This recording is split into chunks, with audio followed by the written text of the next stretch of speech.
Want to have the best speakers bureau? Your speakers will have to communicate effectively. And when things go right, great communicators usually help create successful results.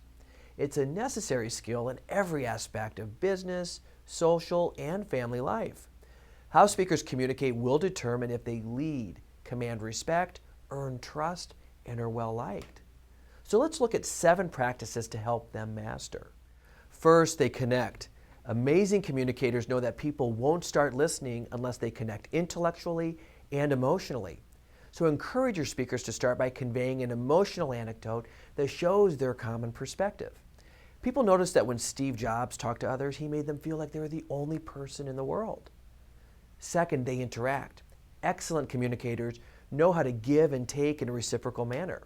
Not only do they initiate conversation, they help drive the direction and encourage others to take part. During interactive portions, they often give feedback by repeating others' comments, concerns, and feelings in a manner that shows understanding and interest. Third, they disarm. People are naturally on the defensive due to over-communication these days. Amazing communicators are able to lower people's defenses. They show genuine interest in other participants and often use humor to make themselves likable and non-threatening.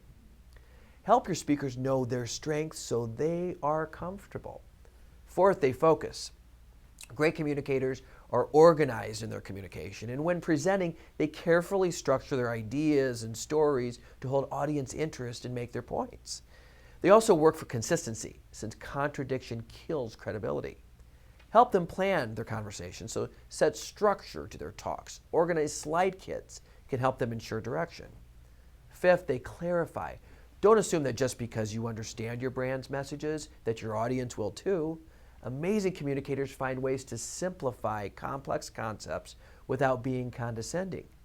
Help create consistency among speakers by providing 3 to 4 key points you want your speakers to clearly deliver with each speaker talk. Sixth, they reinforce. How many times have you heard a speaker and later, when asked what you remember, come up with a big fat 0? Don't blame yourself. Amazing speakers understand that people only retain 10% of what they hear, and they're artful at reinforcing key points through storytelling, context, and repetition. So tell them what you're going to tell them. Tell them and tell them what you just told them. And finally, they practice. Most amazing speakers didn't start that way. They learned from experts, practiced with coaches, and studied technique. Having a highly informed speaker is great, but the success of your program heavily depends on their ability to communicate effectively and connect with your audience. So when you have great speakers, you'll want a smaller bureau made up of speakers who each conduct more talks. And while planning your next program, ask yourself if your speakers have mastered these 7 practices.